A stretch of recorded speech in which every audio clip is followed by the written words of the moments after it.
يا ربي صل على محمد أشرف بدر في الكون أشراق. يا ربي صل على محمد يا ربي صل عليه وسلم. يا ربي صل على محمد أكرم داع يدعو إلى الحق. يا ربي صل على محمد يا ربي صل عليه وسلم. يا ربي صل على محمد المصطفى صادق المصدق. يا ربي صل على محمد يا ربي صل عليه وسلم. يا ربي صل على محمد حل الورى منطقا وصدا. يا ربي صل على محمد يا ربي صل عليه يا وسلم. ربي صل على محمد فضل من بالتقى تحقق. يا ربي صل على محمد يا ربي صل عليه وسلم. يا ربي صل على محمد من بالسخاء والوفاء تخلى. يا ربي صل على محمد يا ربي صل عليه وسلم. يا ربي صل على محمد واجمع من الشمل ما تفرق. يا ربي صل على محمد يا ربي صل عليه وسلم. يا ربي صل على محمد وصله وسهل ما قد تعود. يا ربي صل على محمد يا ربي صل عليه وسلم. يا ربي صل على محمد وافتح من الخير كل مغلى.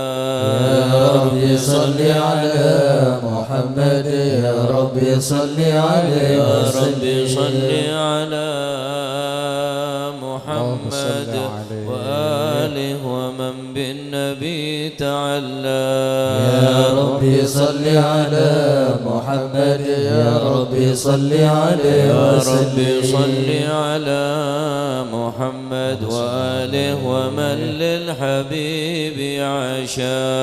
يا ربي صل على محمد يا ربي صل عليه يا وسلم. ربي صل على محمد ومن بحبل النبي توثى.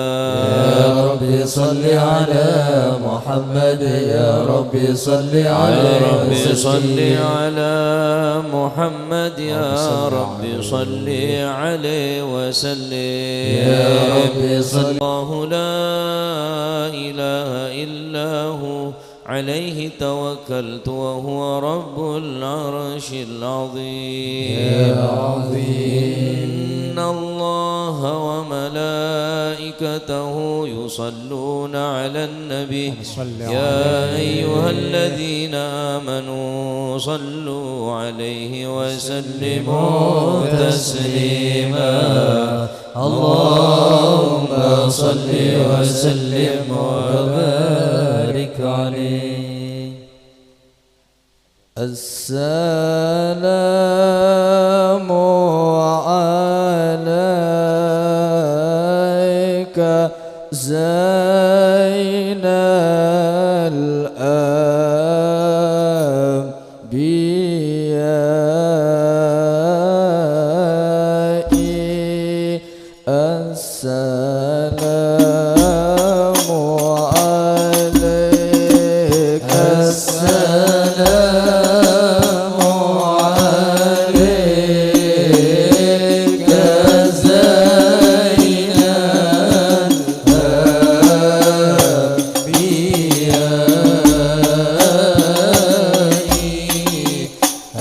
السلام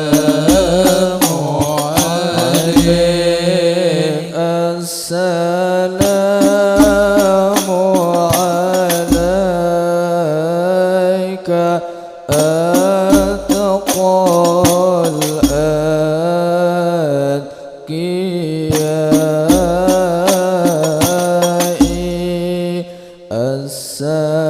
السلام عليك.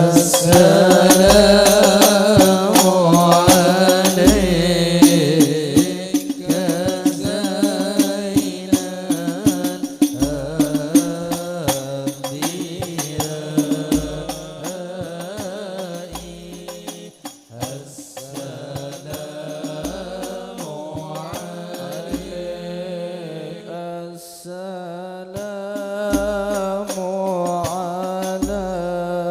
عليك من ربي السماء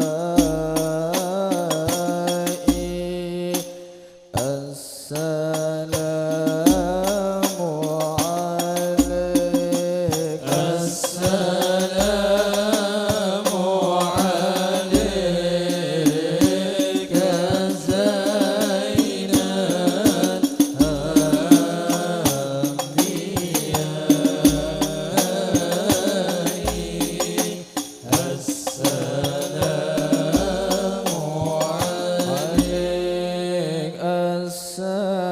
السلام عليك دائم بلا انقطاع السلام عليك السلام عليك زين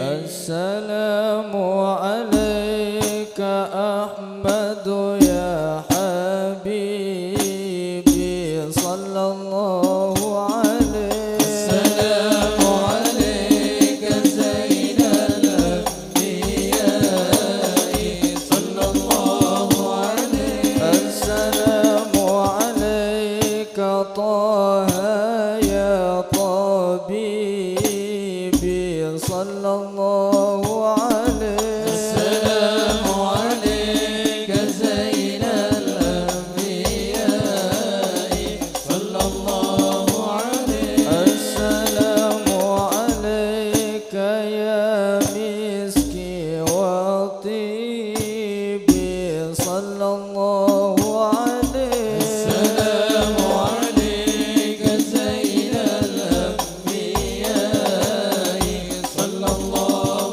عليه السلام عليك زين الأنبياء السلام عليك أتقى الأتقياء السلام عليك زين الأنبياء السلام عليك أتقى الأتقياء السلام عليك زين الأنبياء السلام عليك أتقى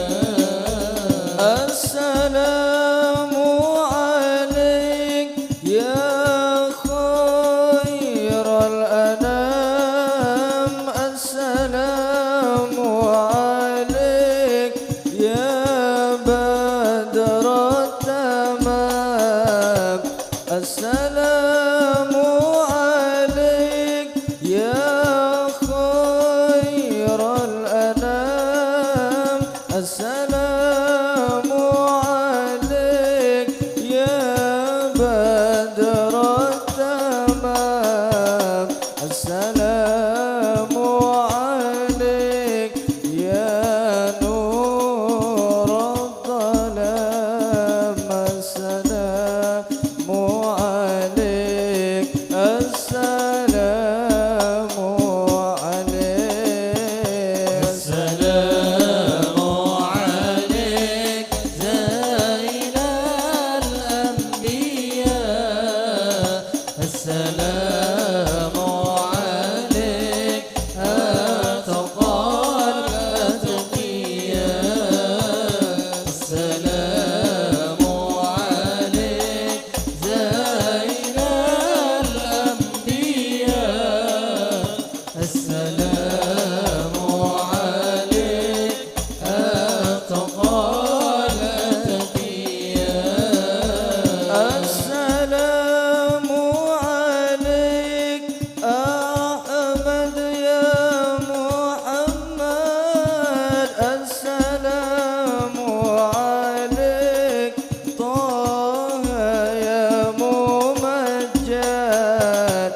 السلام عليك أحمد يا محمد السلام عليك طه يا ممجد السلام عليك زين الأنبياء السلام عليك السلام عليك السلام عليك زين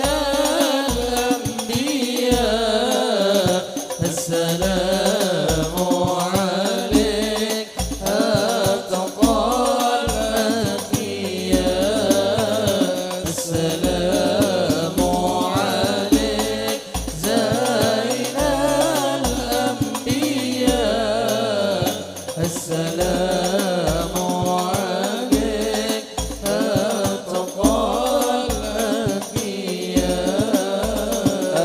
السلام على المشفع في القيامة السلام على المضلل بالغمامة السلام على المشفع في القيامة السلام على المضلل بالغمامة السلام على المتوج بالكرامة السلام عليك السلام عليك السلام عليك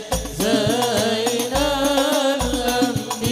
الأنبياء السلام عليك أتقى الأتقياء السلام عليك زين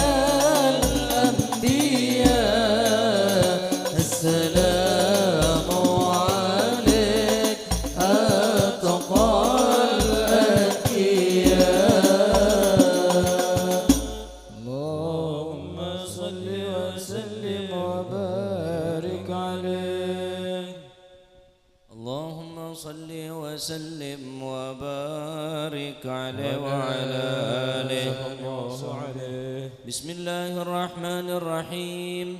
الحمد لله القوي سلطانه الواضح برهانه المبسوط في الوجود كرمه وإحسانه تعالى مجده وعظم شانه خلق الخلق لحكمة وطوى عليها علمه وبسط لهم من فائض المنة ما جرت به في أقداره القسمة صلى الله عليه فأرسل إليهم أشرف خلقه وأجل عبيده رحمة تعلقت إرادته الأزلية بخلق هذا العبد المحبوب فانتشرت آثار شرفه في عوالم شهادته والغيوب صلى الله عليه فما أجل هذا المن الذي تكرم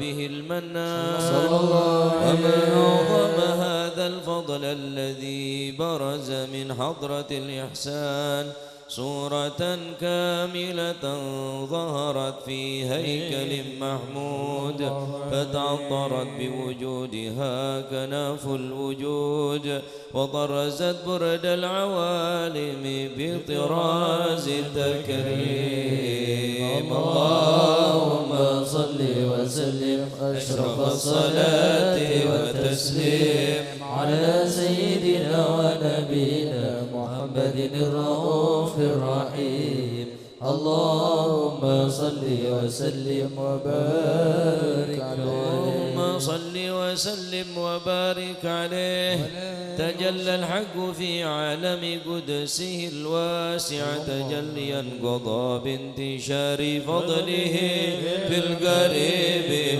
والشاسع فله الحمد الذي لا تنحصر أفراده بتعداد ولا يمل تكراره بكثرة ترداد حيث أبرز من عالم الإمكان صورة هذا الإنسان ليتشرف بوجود الثقلان وتنتشر أسراره في الأكوان فما من سر اتصل به قلب منيب إلا من سوابغ فضل الله على هذا الحبيب يا لقلب سروره قد توالى بحبيب عم لنا ما نوالا جل من شرف الوجود بنور غمر الكون بهجة وجمالا صلى الله عليه قد ترقى في الحسن على مقام وتناهى في مجده وتعالى لعوت العيون فيما اجتلته بشرا كاملا يزيح الضلالا وهو من فوق علم ما قدرة رفعة في شؤونه وكمالا فسبحان الذي أبرز من حضرة الامتنان ما يعجز عن وصفه اللسان ويحار في تعقل معاني الجنان صلى الله عليه انتشر منه في عالم البطون والظهور ما ملأ الوجود الخلق ينور فتبارك الله من إله كريم بشرتنا آياته في الذكر الحكيم ببشارة لقد جاءكم رسول من أنفسكم عزيز عليه ما عنتم حريص عليكم بالمؤمنين رؤوف رحيم فمن فاجأت هذه البشارة وتلقاها بقلب سليم فقد هدي إلى صراط مستقيم اللهم صل وسلم أشرف الصلاة والتسليم على سيدنا ونبينا محمد الرؤوف الرحيم اللهم صل وسلم وبارك عليه اللهم صل وسلم وبارك عليه واشهد ان لا اله الا الله وحده لا شريك له شهادة تعرب اللسان عما تضمنه الجنان من التصديق بها والإذعان يسجدون الإيمان قواعد وتلو عن اليقين من سر ذلك الإذعان والتصديق الشواهد صلى الله عليه واشهد أن سيدنا محمد العبد الصادق في قوله وفعله وأنقل لله ما أمره بتبليغ لخلقه من فرضه ونفله عبد أرسله الله للعالمين بشيرا ونذيرا صلى الله عليه وسلم بلغ الرسالة وأدى الأمانة وهدى الله من الأمة بشرا كثيرا فكان في ظلمة المستبصرين سراجا وقمرا منيرا صلى الله عليه وسلم تكرم الله بها على البشر وما أوساها من نعمة انتصر سرها في البحر والبر اللهم صل وسلم بأجل الصلوات وجمعها وأزكى التحيات وأوسعها على هذا العبد الذي وفى بحق العبودية صلى الله وبرز فيها في خلة الكمال وقام بحق الربوبية في مواتن الخدمة لله وأكمل عليه غاية الإكمال صلى الله عليه وسلم المصلي عليه به فينبث في قلب نور تعلقه به وحبه ويكتب بها بعناية الله في حسبه وعلى آله وصحبه الذين ارتقوا صهوة المجد بقربه صلى الله عليه وسلم أشرف الأصل بوده وحبه ما أطر الأكوان بنشر ذكراهم نسيم اللهم صل وسلم أشرف الصلاة والتسليم على سيدنا ونبينا محمد الرؤوف الرحيم اللهم صل وسلم وبارك عليه اللهم صل وسلم وبارك عليه وعلى آله أما بعد فلما تعلقت إرادة الله في العلم القديم بظهور أسرار التخصيص للبشر الكريم بالتقديم والتكريم نفذت القدرة الباهرة بالنعمة الواسعة والمنة الغامرة فانفلقت بيضة التصوير في العالم المطلق الكبير عن جمال مشهود بالعين حاول لوصف الكمال المطلق والحسن التام والزين فتنقل ذلك الجمال الميمون في الأصلاب الكريمة والبطون فما من صلب ضم إلا وتمت عليه من الله النعمة وهو القمر التام الذي يتنقل في بروجه ليتشرف بموطن استقراره وموضع خروجه وقد قضت الأكدار الأزلية بما قضت وأظهرت من سر هذا النور ما أظهرت وخصصت به من خصصت صلى الله عليه فكان مستقر في الأصلاب الفاخرة والأرحام الشريفة الطاهرة حتى برز في عالم الشهادات بشرا لا كالبشر ونورا حير الأفكار ظهوره وبهر فتعلقت همة الراقب لهذه الحروف بيركم في هذا القرطاس ما هو لديه من عجائب ذلك النور معروف صلى الله عليه كانت الألسن لا تفي بعشر عشر أوصاف ذلك الموصوف تشويقا للسامعين من خواص المؤمنين وترويحا للمتعلقين بهذا النور المبين وإلا فإن تعرب الأقلام عن شؤون خير الأنام ولكن هزني لتدوين ما حفظت من سر أشرف المخلوقين وما أكرمه الله به في مولده من الفضل الذي عم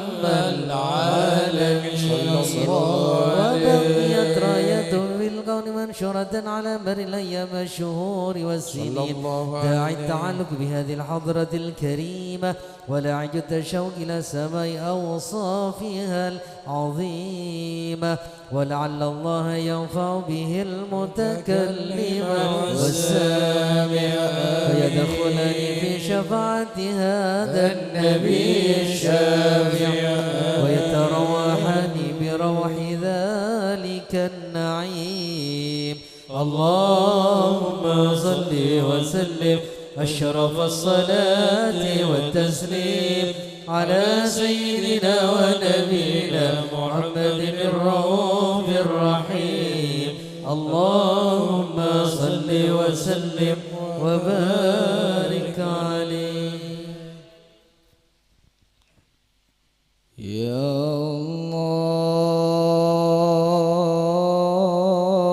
الله أطلبك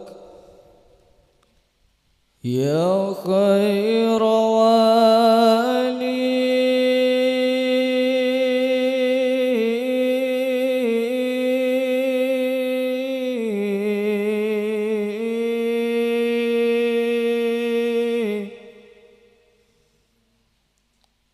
جد علينا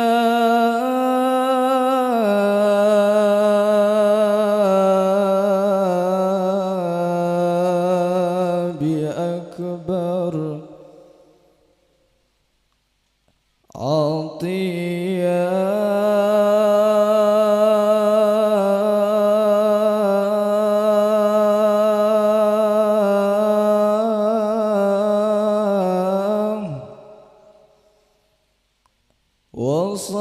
واصرحي الصدر وانظر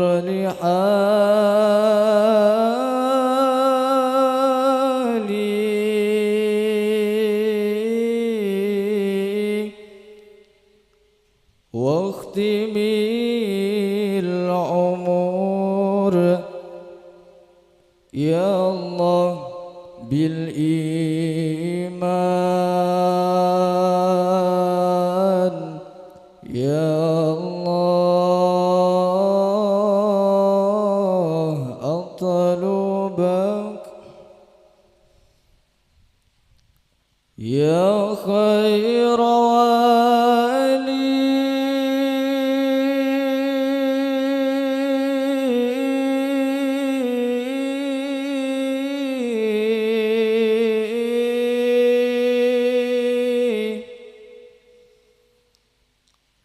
جد علينا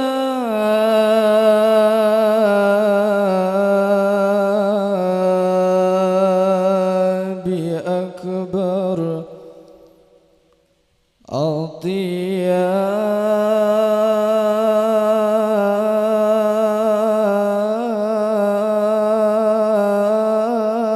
أطياب واشرحي الصدر وانظر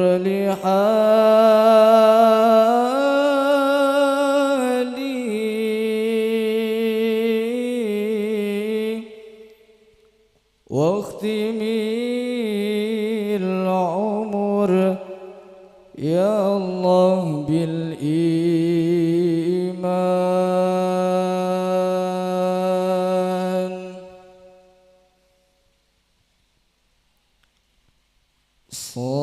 صلاة الله وسلام على من أوحي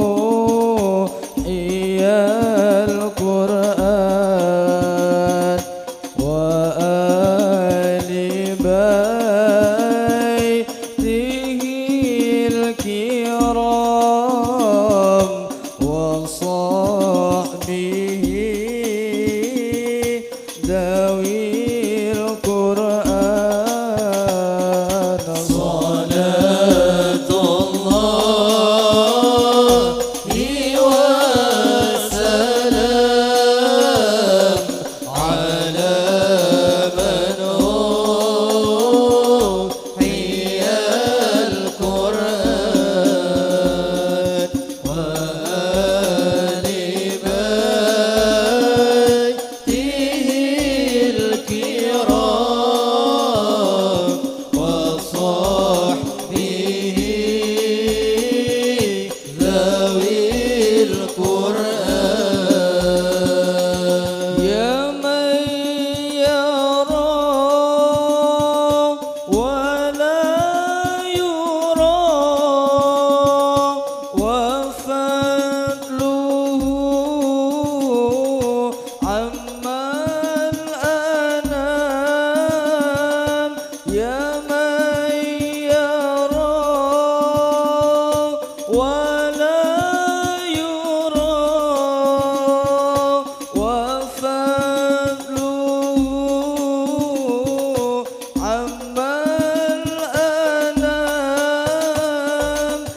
رزقتنا بجاه منزل القرآن ووسع ما رزقتنا بجاه منزل القرآن صلاة الله وسلام على من أوحي القرآن وآل بيته الكرام وصحبه ذوي القرآن آمين آمين آمين آمين آمين يا رب العالمين آمين آمين آمين آمين آمين يا رب العالمين قبول قبول قبول قبول قبول دعاءنا مقبول قبول قبول قبول قبول قبول دعاءنا مقبول صلاة الله وسلام على من أوحي القرآن وآل بيته الكرام وصحبه ذوي القرآن اللهم صل وسلم وبارك عليه اللهم صل وسلم وبارك عليه وقد آن القلم أن يخط ما هركت فيه الأنامل مما استفاده الفهم من صفات هذا العبد المحبوب بالكامل صلى الله عليه التي هي أحسن الشمائل وهنا حسن أن نثبت ما بلغ إلينا في شأن هذا الحبيب من أخبار وآثار صلى الله عليه والقرطاس وتتنزه في حدائق الأسماء والأبصار وقد بلغنا في الأحاديث المشهورة أن أول شيء خلق الله النور المودع في هذه السورة صلى الله عليه هذا الحبيب أول مخلوق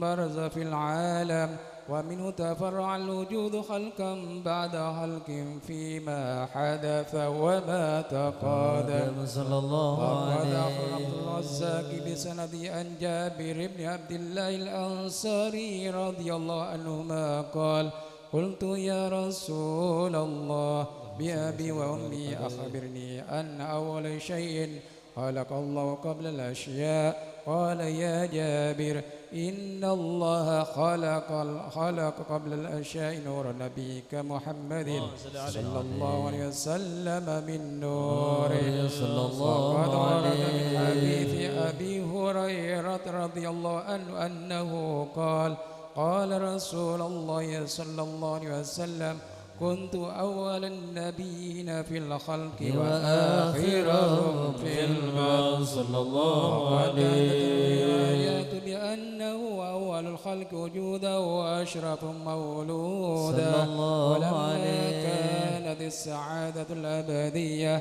لها ملاحظة خفية اختصت من شاءت من البرية بكمال الخصوصية صلى الله عليه فاستودت هذا النور المبين أصلاب وبطون من شرفت من العالمين فتنقل هذا النور من صلب آدم ونوح وإبراهيم عليه السلام حتى وصلت يد العلم القديم إلى من خصص بالتكريم أبيه الكريم عبد الله بن عبد المطلب ذي القدر العظيم وأمه التي هي في المخاوف آمنة السيدة الكريمة آمنة فتلقوا صلب عبد الله فألقاه إلى بطنها صلى الله عليه وشاوها بمعونة الله محافظة على هك هذه الدرة وصونها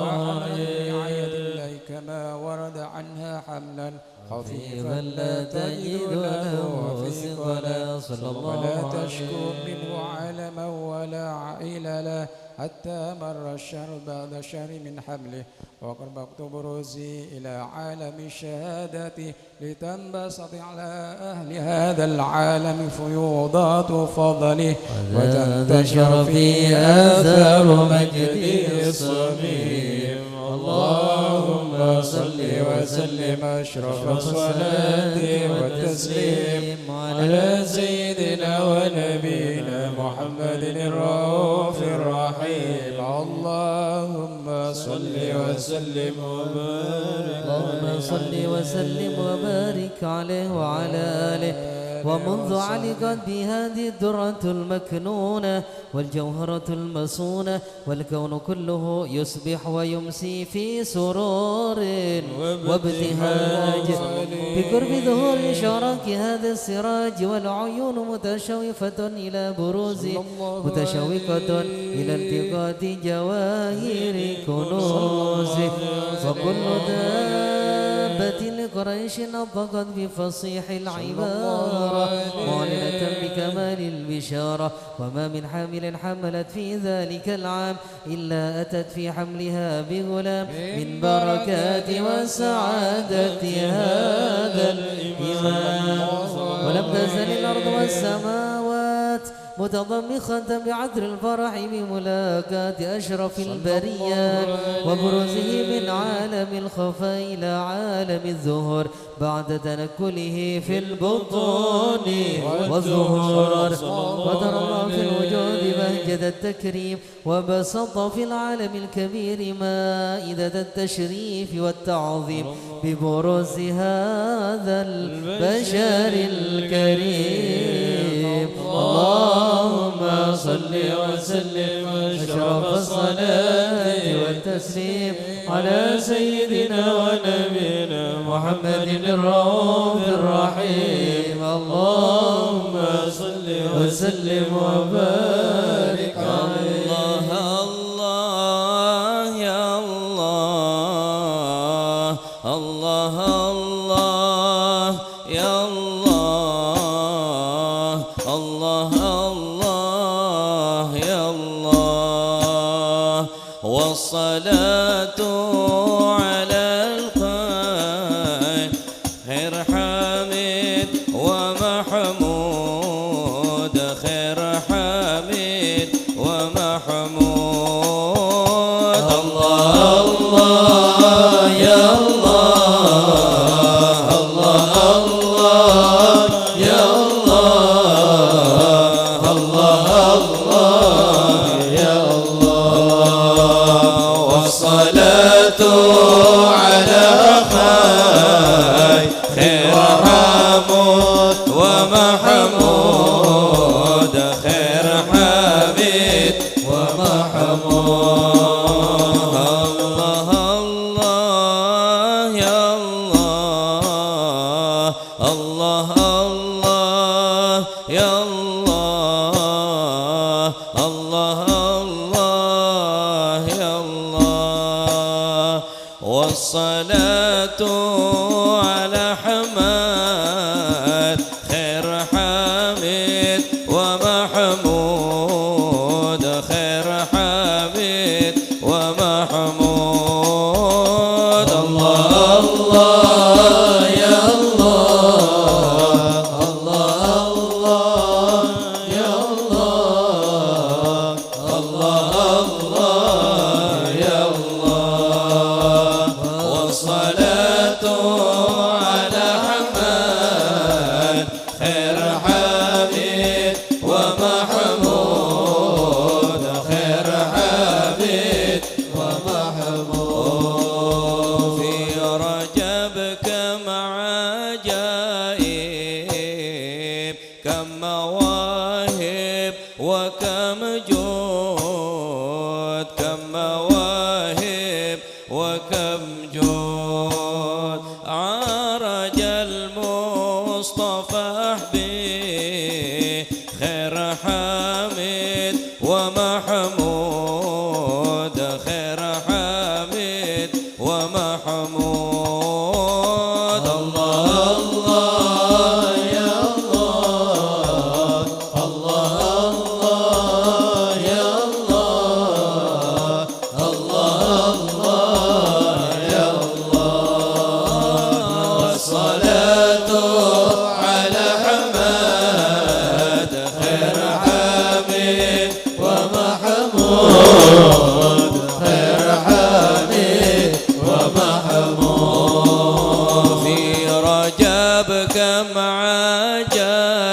عجائب كم مواهب وكم جود كم مواهب وكم جود عرج بالمصطفى به خير حامد ومحمود خير حامد ومحمود الله يا الله الله الله يا الله الله الله يا الله والصلاة على حماد خير حامد ومحمود خير حامد ومحمود دنا فتدلى في العطاء غير محدود في العطاء غير محدود جانا بصلاة من ربنا خير معبود ربنا خير معبود الله يا الله الله الله يا الله الله الله يا الله والصلاة على حماد خير حامد ومحمود خير حامد ومحمود خصه الله بابي حقا ساعد كل مسعود حقا ساعد كل مسعود واجعله المهيمن أصل ما كان موجود أصل وكان موجود الله الله يا الله الله الله يا الله الله الله يا الله الصلاة على حماد خير حامد ومحمود خير حامد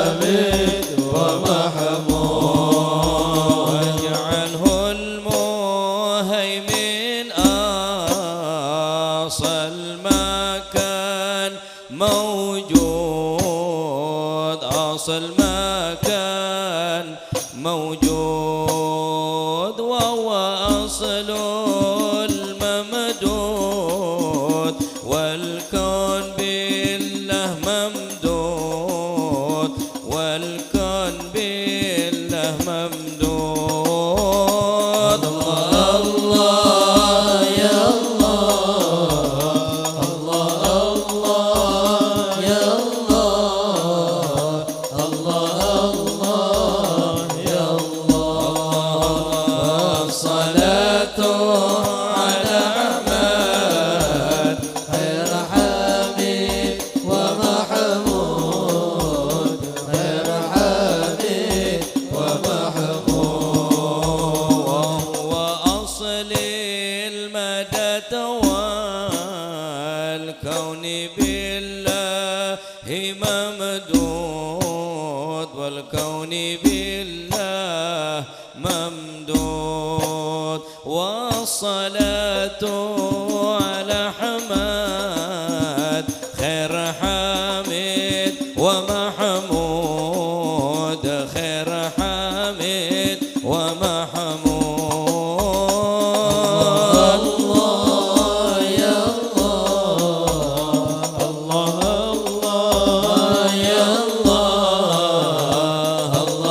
الله يا الله والصلاة على حماد خير حامد ومحمود خير حامد ومحمود اللهم صل وسلم وبارك عليه.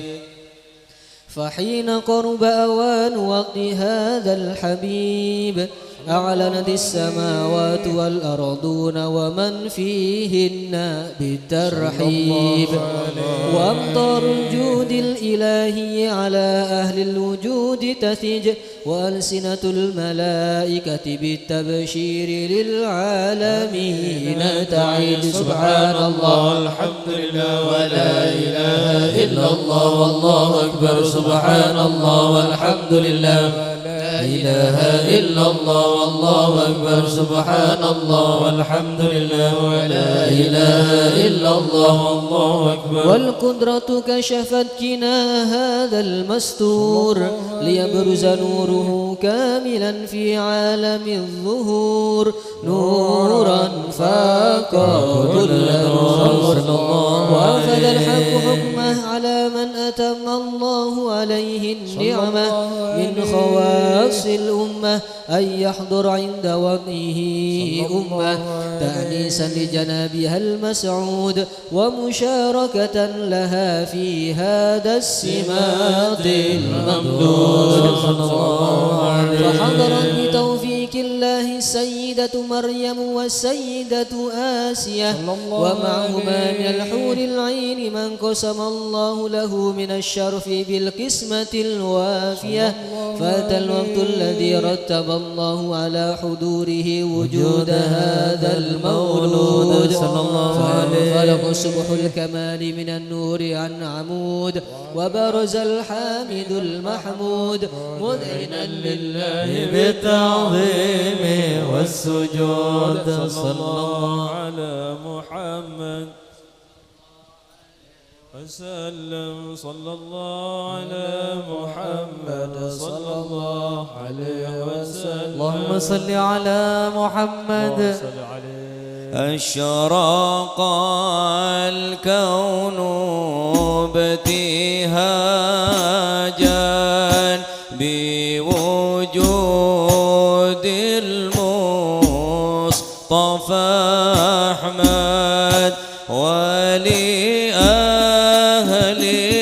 الكون أنس وسرور قد تجدد.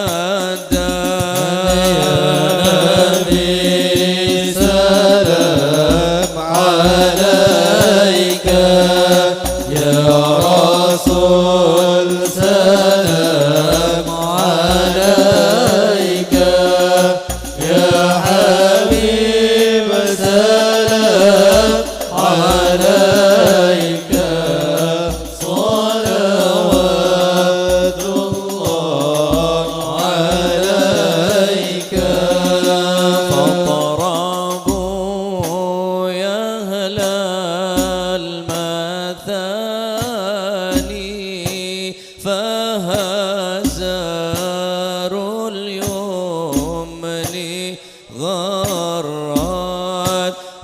يستضيء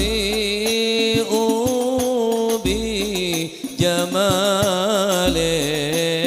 فاق في الحسن تفرد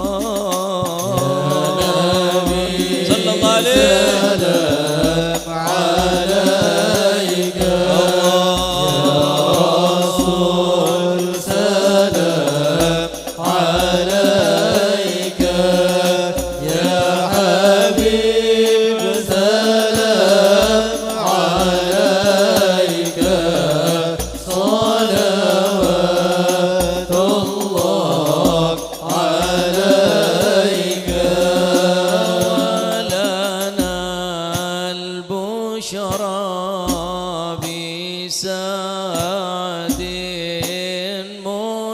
مستمر ليس ينفد حيث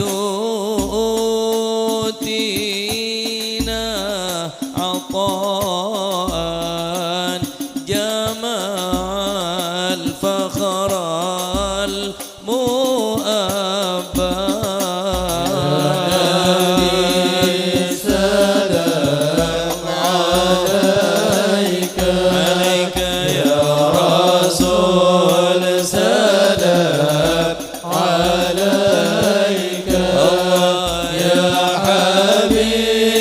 سلام عليك صلوات الله عليك فلربي كل حمد جل يحصره إذ حبانا بوجود المصطفى الهادي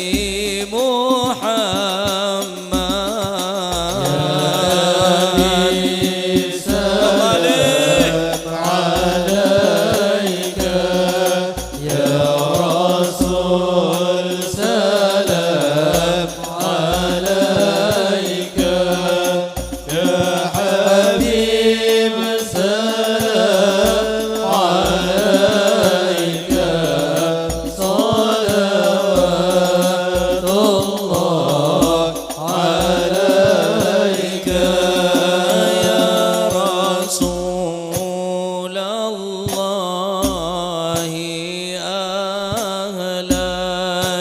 بك إن بك نسعد وبجاهه يا إلهي جد وبلغ كل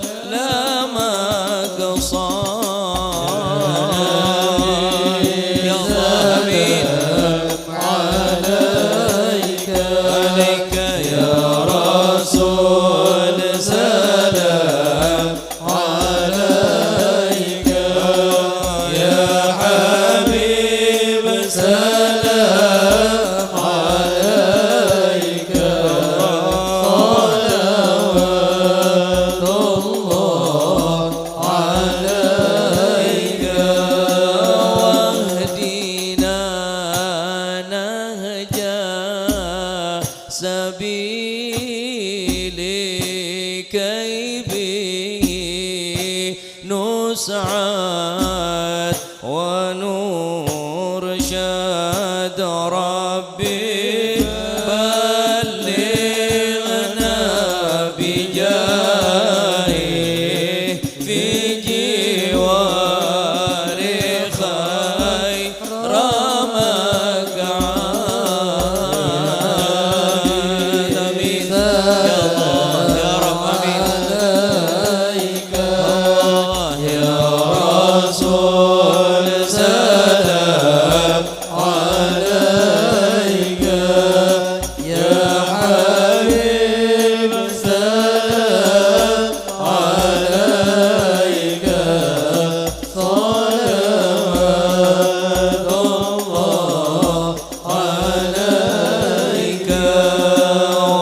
صلاة صل على محمد تغشى شرف الرسل محمد وسلام مستمر كل حين يتجدد طلع البدر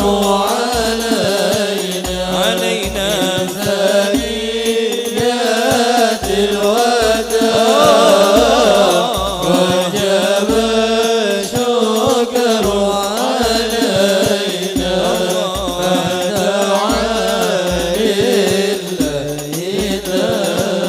طلع البدر علينا من ثنيات الوداع وجب الشكر علينا ما دعا لله داع طلع البدر علينا من ثنيات الوداع وجب الشكر علينا ما دعا لله مرحبا يا مرحبا يا نور العين مرحبا جد الحسين مرحبا مرحبا مرحبا يا مرحبا يا نور العين مرحبا جد الحسين مرحبا مرحبا وكريم الأرواح منا وكريم الأرواح منا بلقاء خير الأنام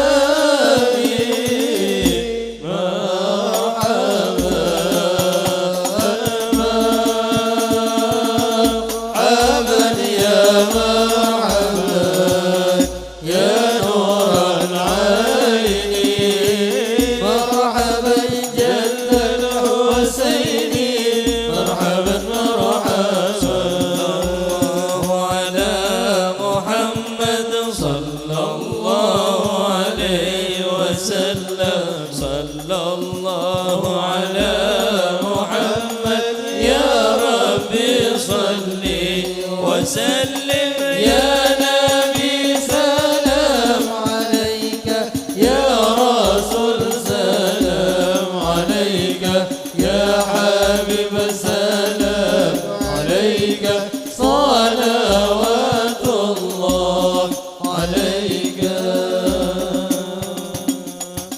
اللهم صل على محمد اللهم صل وسلم وبارك عليه وعلى آله وحين برز صلى الله عليه وسلم من بطن أمه برز رافعا طرفه إلى السماء مؤميا بذلك الرفع إلى أن له شرفا على مجده وسماه وكان وقت مولد سيد الكونين من الشهور شهر ربيع الأول ومن الأيام يوم الاثنين وموضع ولادته وقبره بالحرمين وقد ورد أنه صلى الله عليه وسلم ولد مختونا مكحولا مقطوع السرة تولى ذلك لشرف عند الله أيدي القدرة ومع بروزه إلى هذا العالم ظهر من العجائب ما يدل على أنه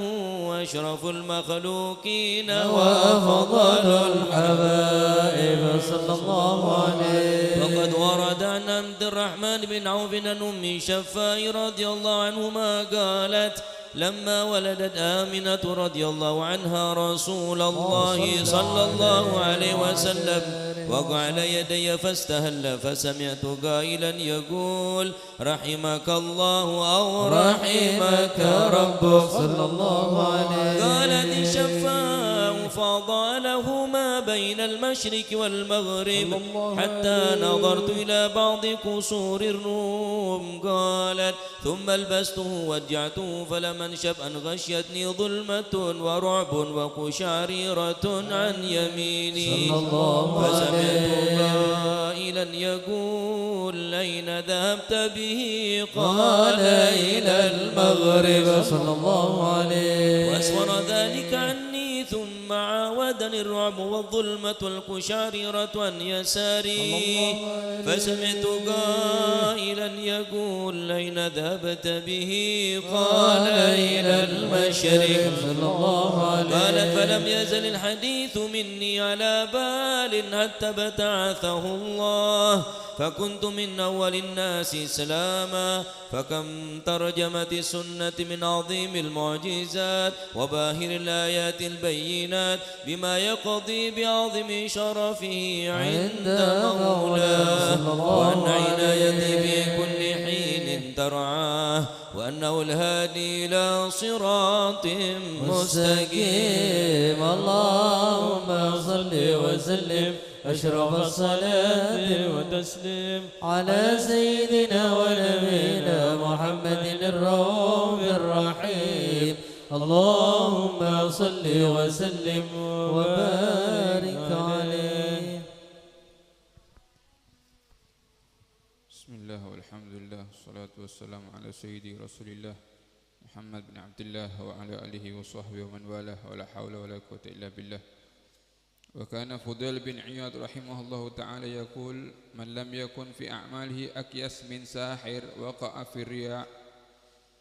وقد قيل لذي النون المصري رحمه الله تعالى متى يعلم العبد أنه من المخلصين؟ فقال إذا بذل المجهود في الطاعة وأحب سقوط المنزلة عند الناس. Imam Fudail bin Iyad beliau mengatakan siapa orang yang tidak bisa menyembunyikan amalnya yang lebih cerdas daripada sahir dukun, maka dia termasuk terkena penyakit riya. Dukun itu Pak, kalau tidak mungkin sobung dukun mengeluarkan tata caranya untuk nyantet orang, untuk apa, untuk alat akhirat. Barang siapa yang amal kita seperti menyembunyikannya dukun, bahkan lebih, maka kita termasuk bukan orang yang riya. Tapi kalau kita sering ngumbar amal-amal kita, maka kita termasuk waqa'a fir riya, akan terkena penyakit riya. Dengadeng nyumbang masjid ibriknya mana? Masjid Umar Al-Hamid Subajo oneng mun ko wala si nyumbang riya. Kan nggih. Nah, siapa orang yang bisa menyembunyikan amalnya sama seperti dukun menyembunyikan siasat-siasat tata caranya, maka dia tidak akan terkena penyakit riya. Lebih cerdas bahkan. Waqad qila lidin-nun al-Misri, kapan seorang hamba itu dikatakan orang ikhlas? Beliau menjawab, jika dia betul-betul mengerahkan dirinya untuk taat kepada Allah Subhanahu wa ta'ala dan betul-betul menjatuhkan dirinya ada di hadapan manusia, itu orang ikhlas.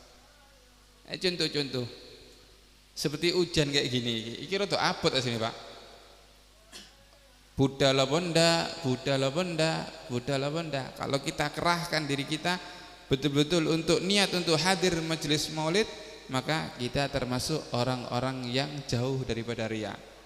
Cuma mon karena tak nyaman, kelero, riya termasuk riya. Tak nyaman gola. Wek kiai tak mun tak norok tak nyaman. Riya berarti tak ikhlas sampean. Riya berarti tak ikhlas. Ciri-ciri ikhlas itu yaitu dia betul-betul mengerahkan di dalam ketaatan dan betul-betul kalau dijatuhkan oleh manusia biasa, kalau dijatuhkan senang dijatuhkan oleh manusia. Waqad qila marrah li Yunus bin Ubaid rahimahullah ta'ala, hal ra'aita ahadan ya'malu bi'amal Hasan al-Basri Faqala wallah ma ra'aitu man yaqulu biqawlihi fa kaifa ara man ya'malu bi 'amalihi kana wa'duhu yubqil qulub wa wa'du ghairihi la yubqil uyun.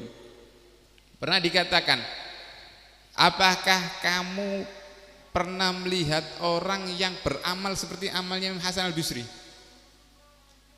Imam Hasan al-Basri itu sayyidut tabi'in. Wakila ada yang mengatakan sayyidut tabi'in itu Imam Uwais al-Qarani. Ya. Imam Uwais al-Qarani itu orang daerah Yaman yang hidup di zamannya Nabi, cuma tidak melihat Nabi tapi melihat sahabat Sayyidina Umar sama Sayyidina Ali bin Abi Thalib. Makanya beliau dikatakan sayyidut tabi'in. Tapi wakilah pendapat yang paling kuat sayyidut tabi'in Imam Hasan al-Basri. Apakah kamu melihat orang yang seperti amalnya seperti amalnya Imam Hasan al-Basri? Maka dikatakan, wallah sungguhnya aku tidak pernah melihat orang yang amalnya seperti amalnya Imam Hasan al-Basri. Karena wa'duhu yubqil qulub. Imam Hasan al-Basri itu lah nasihat membuat orang hati ini membuat nangis. Sedangkan nasihat-nasihat yang lain, ojo hati si nangis, moto kak nangis. Imam Hasan al-Basri itu nasihatnya itu membuat hati nangis. Sedangkan nasihat orang-orang yang lain, jangan mata, jangan hati, mata pun tak nangis. Inilah kelebihan Imam Hasan al-Basri. Kenapa kok begitu? Tanda-tanda orang kalau kita melihat kepada mereka langsung kita melihat Allah, ingat kepada Allah, berarti tanda-tanda itu adalah orang hamba wilayahnya Allah Subhanahu wa taala. Ada contoh. Sampeyan dorong tahun dulu Habib Umar bin Hafid. Saya ini pernah melihat Habib Umar bin Hafid, sikile gemeter, Pak. Langsung otomatis hati ini nangis, otomatis hati nangis. Ini tanda berarti orang itu orang Habib Umar bin Hafid loh nggih. Benih Habib Umar al-Hamid gelek sampean mun delok kula gelek sampean nggih. Habib Umar ini tanda-tanda orang ini tanda-tanda istimewa. Adakah orang yang beramal seperti amalnya Imam Hasan al-Basri? Dah katanya. Jangan kayak Imam Hasan al-Basri, hati pun delok Imam Hasan al-Basri hati pun menangis. Nasihatnya bisa membuat hati nangis. Sedangkan nasihat orang lain, ojo moto, ojo hati, mata pun tidak bisa menangis. Inilah kelebihannya Imam Hasan al-Basri. Tandanya Imam Hasan al-Basri orang-orang yang betul-betul ikhlas karena Allah Subhanahu wa taala. Ma kharaja minal janan wa su'ilal janan. Apa yang keluar dari hati maka akan sampai kepada hati. Syekh Abdul Qadir ini pernah anaknya ceramah. Cerita mati, cerita ini. Ya beberapa orang nangis. Tapi setelah anaknya ceramah, Syekh Abdul Qadirnya naik ke mimbar. Syekh Abdul Qadir cuma cerita gini ke hadirin. Saya kemarin sudah membakar ikan, goreng ikan. Sudah saya siapkan makanannya. Ketika saya mau makan, kucing datang dan dimakan. Apa yang terjadi? Semua semaput, Pak. Mek cerita ngono tok ini. Apa yang terjadi? Semua semaput.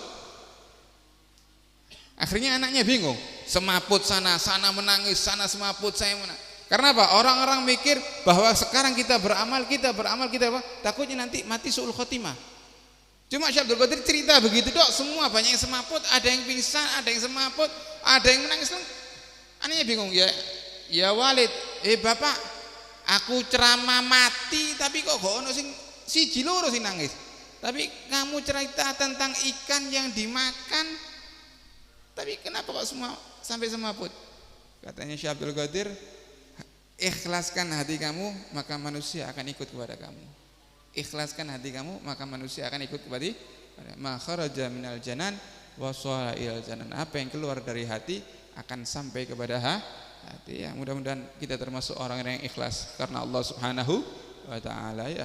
Ayo masih udan-udan masih gerimis-gerimis budal ae. Ya, nggih mun sampai nyaman beb numpak motor beb sing ngari ya gerimis ongku. Ayo semangat apa masih kula kadang-kadang rada malas tapi ayo semangat. Apa sholat ya gak ada, dikir ya oleh so sampean, pasak, aja 2 hari lah aja bujur ya, Apa ayo amalan apa? Kalau apa amalan? Iki amalan riadah, kompol-kompol, norok maulid apa? Ya menanti syafaatnya Rasulullah sallallahu alaihi wasallam. Rabbana fa'na barakatihim wahdinal husna bihurmatihim wa amitna fi tariqatihim wa mu'afatna fi tani hadha minni wassalamu alaikum warahmatullahi taala wabarakatuh. Bismillahirrahmanirrahim. Alhamdulillahirabbil alamin. Allahumma salli wa sallim ala sayyidina Muhammadin fil awwalin. Allahumma salli wa sallim ala sayyidina Muhammadin fil akhirin. Allahumma salli wa sallim ala sayyidina Muhammadin fil nabiyyin wal mursalin. Allahumma salli wa sallim ala sayyidina Muhammadin في كل وقت وحين. اللهم صل وسلم على سيدنا محمد وعلى آله وصحبه أجمعين. ولما ندم الفكر من درر الأوصاف المحمدية وقودا توجهت إلى الله متوسلا بسيدي وحبيبي محمد صلى الله عليه وسلم أن يجعل زي فيه مشكورا وفعل فيه محمودا وأن يكتب أملي في الأعمال المقبولة وتوجهي في توجهات الخالصة والصلات الموصولة. اللهم يا من إليه تتوجه الآمال فتعود ضافرة وعلى باب عزته تحت الرحال وتشاهى منه الفيوضات الآمرة. نتوجه إليك بأشرف الوسائل لديك سيد المرسلين عبدك الصادق الأمين سيدنا محمد الذي عمت رسالته العالمين أن تصلي وتسلم على تلك الذات الكاملة مستودع أمانتك وحفيد سرك وحامل راية دعوتك الشاملة الأب الأكبر المحبوب لك والمخصص بالشرف الأفخار في كل موطن من مواطن القرب ومدهار. قاسم إمدادك في عبادك وساقي كؤوس إرشادك لأهل ودادك. سيد الكونين وأشرف الثقلين العبد المحبوب الخالص المخصوص منك بأجل الخصائص. اللهم صل وسلم عليه وعلى آله وأصحابه وأهل هدرة اقترابه من أحبابه.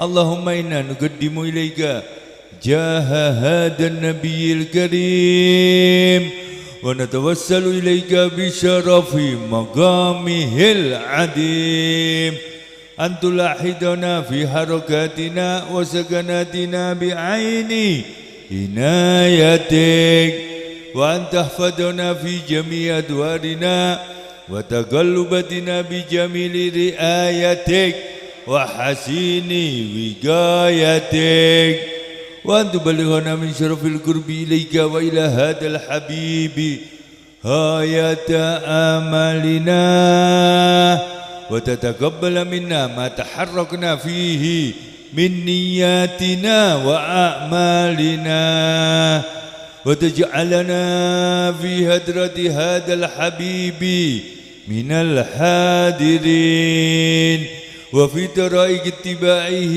من السالكين ولحقك وحقه من المعدين ولأهدك من الحافظين.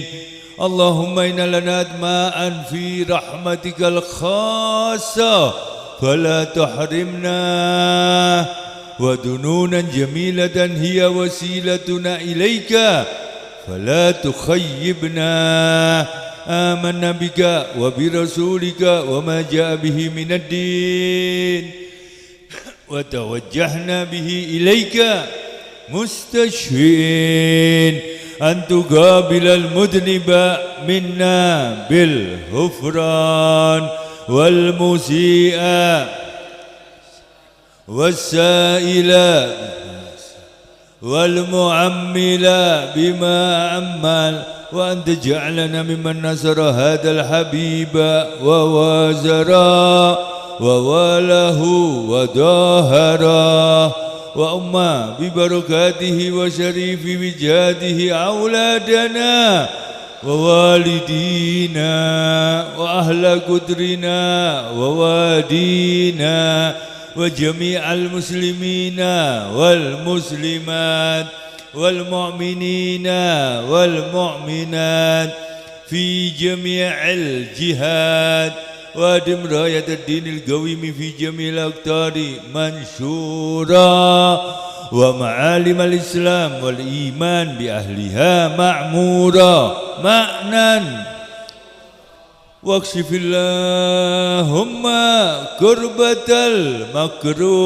المكروبين، واقضي دين المدينين، واغفر للمذنبين، وتقبل توبة التائبين، وانشر رحمتك على عبادك المؤمنين أجمعين، وفي شر المعتدين والظالمين، وابسط الأدلى بولاد الحق في جميع النواحي والأقطار،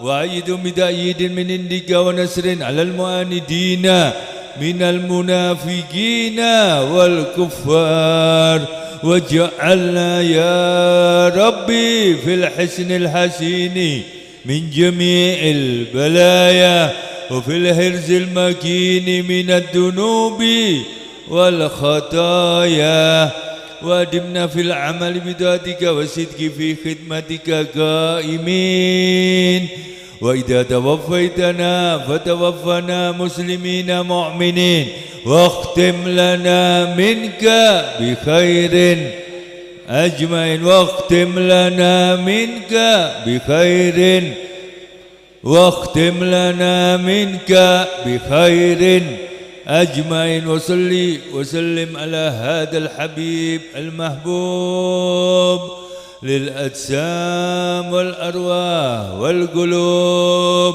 وعلى آله وصحبه ومن إليه منسوب، وآخر دعوانا الحمد لله رب العالمين. سبحان ربك رب العزة عما يصفون، وسلام على المرسلين، والحمد لله رب العالمين. نهدي مدى الدعاء المولد سمت الدرار في مجلس دار المحبين في هذا المصلى، وإلى حضرة النبي بسر الفاتحة.